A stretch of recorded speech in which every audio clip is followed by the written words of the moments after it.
अनंत कोटि ब्रह्मांड नायक भगवान श्री हरि अपने भक्तों के कल्याण के लिए और उनकी रक्षा के लिए अलग अलग अवतार धारण करते हैं। आज गजेंद्र मोक्ष की कथा। किसी जंगल में एक हाथी अपने परिवार के साथ रहता था। वह उस परिवार में सभी का राजा था। वह नित्य सरोवर में स्नान करने के लिए जाया करता था। एक दिन जब वह सरोवर में स्नान कर रहा था, तभी किसी ग्राह ने उसके पैर को पकड़ लिया। सभी परिजनों ने मिलकर उसको खींचने का प्रयास किया, लेकिन वह मगरमच्छ इतना शक्तिशाली था कि हाथी का पैर उसने नहीं छोड़ा। हाथी ने सोचा, मेरे पास अपरिमित बल है, मैं अपने बल के आधार पर इससे छूट जाऊंगा। परंतु ग्राह ने उसके पैर को नहीं छोड़ा। धीरे धीरे करके उसके सारे परिजन, उसके बंधु बांधव सब चले गए। अब हाथी अकेला बचा। जब वह अकेला बचा और उसका बल कुछ काम नहीं आया, तब उसको श्रीमन नारायण का स्मरण हो आया।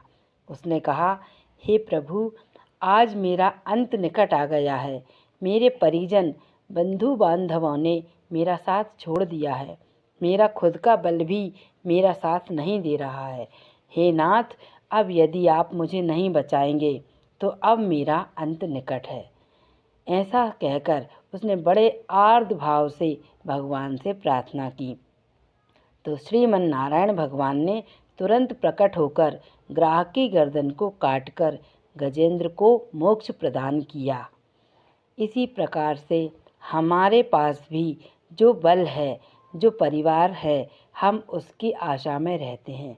हम सोचते हैं जब हमारा बुरा समय आएगा तब हमें ये सभी साथ देंगे, लेकिन सच्चा साथ केवल भगवान का होता है। अगर हम भगवान से सच्चा नाता जोड़ लेते हैं तो भगवान हमारा नाता कभी नहीं तोड़ते। केवल भगवान ही अंत तक हमारा नाता निभाते हैं। इस कारण से किसी और से झूठा नाता जोड़ने की अपेक्षा हमें अपने नारायण से, अपने शिव जी से, अपने राम जी से, अपने इष्ट देव से ही अपना नाता जोड़ना चाहिए। और सभी जहाँ हमारा साथ नहीं दे सकते, वहाँ भगवान हमारा साथ देते हैं।